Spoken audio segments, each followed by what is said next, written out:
In the sacred forest of the Dan villages, the great Glewa mask dances to the frenetic rhythm of this primitive percussion orchestra.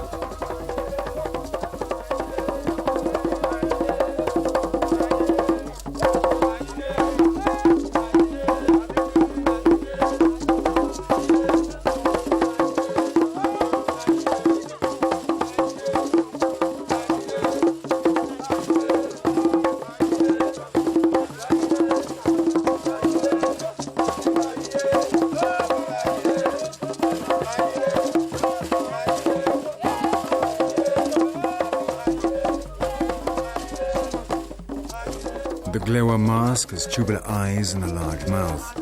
It is invoked to resolve problems of justice or important matters that affect the entire community.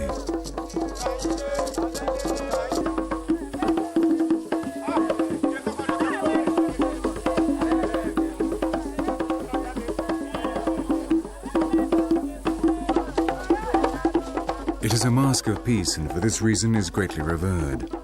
The women dance to worship it and to ask for its blessing. Its decisions are final. Any who disobey them are punished and die, poisoned by the executioners of the Gueres secret society.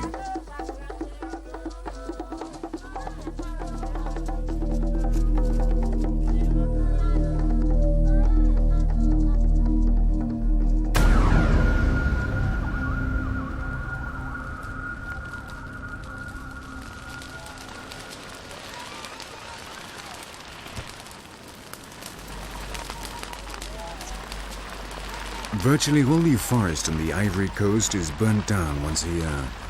To defend themselves from the animals that lie in waiting ready to attack the villages, or in order to plant new crops, they set alight to the forest at the start of the dry season. The groups of hunters stalk the animals that flee from the fire. With sticks and hoes, they kill small animals such as squirrels, dwarf antelopes, snakes. They can all be eaten. It is an ancestral practice which has many negative aspects, though it does enrich the soil with phosphates, salts, and nutrients. After the fire, the forest starts to come back to life, while the hamatan, the dry, dusty wind from the north, envelops it in thick fog. The trees take on fantastical shapes, further reinforcing the belief in magic in this land of spells and sorcery, full of mystical and esoteric symbols.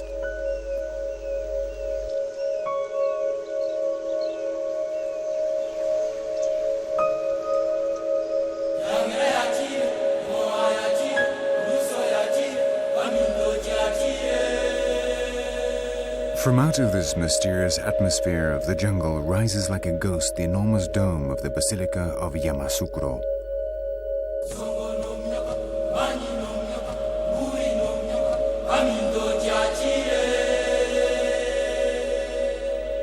It is a copy of the Vatican, a colossal place of worship in the middle of the forest.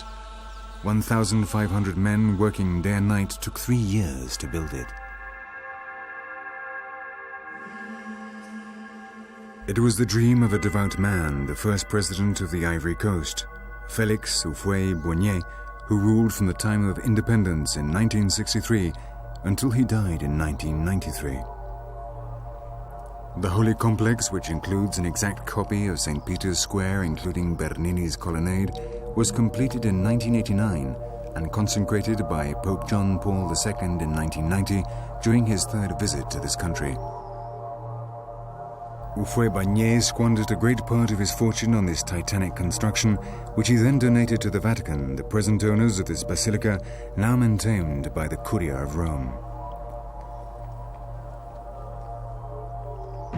128 Doric columns, 30 meters in height, 7 hectares of marble brought from Italy, France, and Spain, and 7,400 square meters of stained glass windows make up this monumental construction.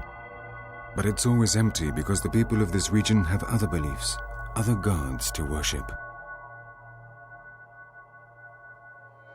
In this drawing, we can appreciate the dimensions of this basilica on the right compared to the Vatican on the left.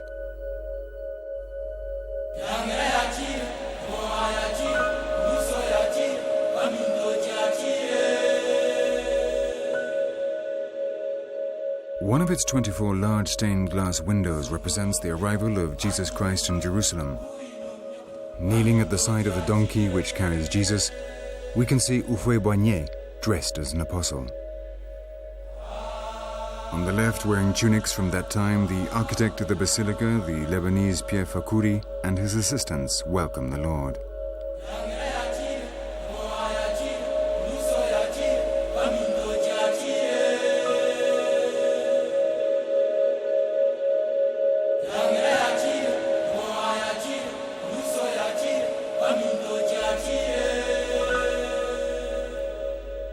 There is sitting room for 7,000 people.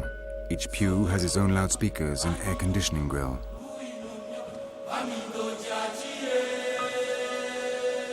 Beneath the baldaquin, presiding over the gigantic presbyter, a cross of solid gold weighing 50 kilos tries unsuccessfully to convince the Africans that Jesus Christ was just as poor as they are.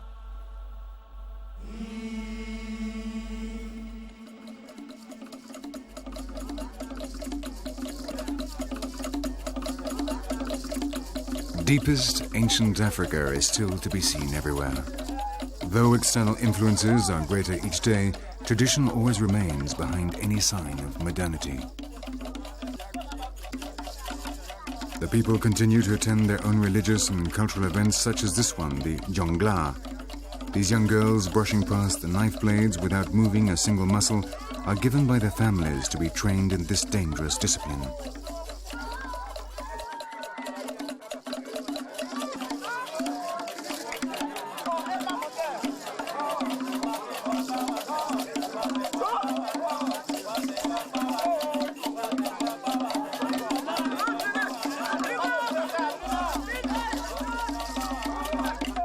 They believe they are possessed by a spirit which protects them and makes them brave enough to perform these displays.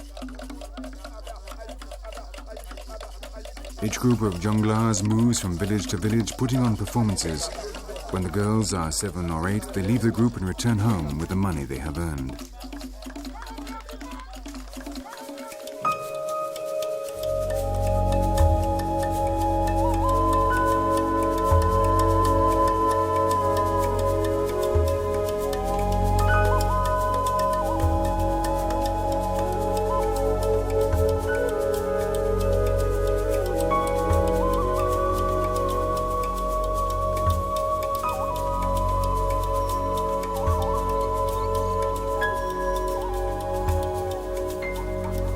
To the north of the Mande country lies the land of the Senufo, one of the ethnic groups of Africa that has best preserved its own culture.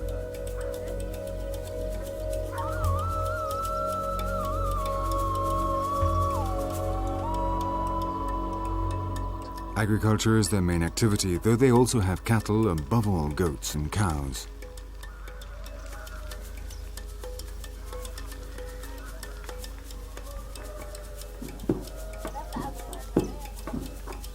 Rice forms an important part of their diet. In these mortars, they separate the grain from the husk.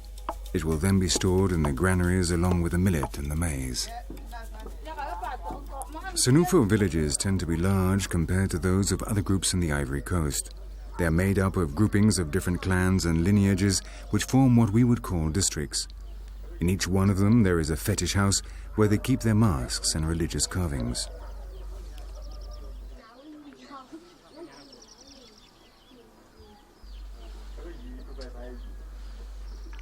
The decoration of the facade shows certain precepts and deities of the Poro, the fundamental law of the Senufo. Each fetish house is governed by a guardian who is normally an important dignitary of the clan's secret society.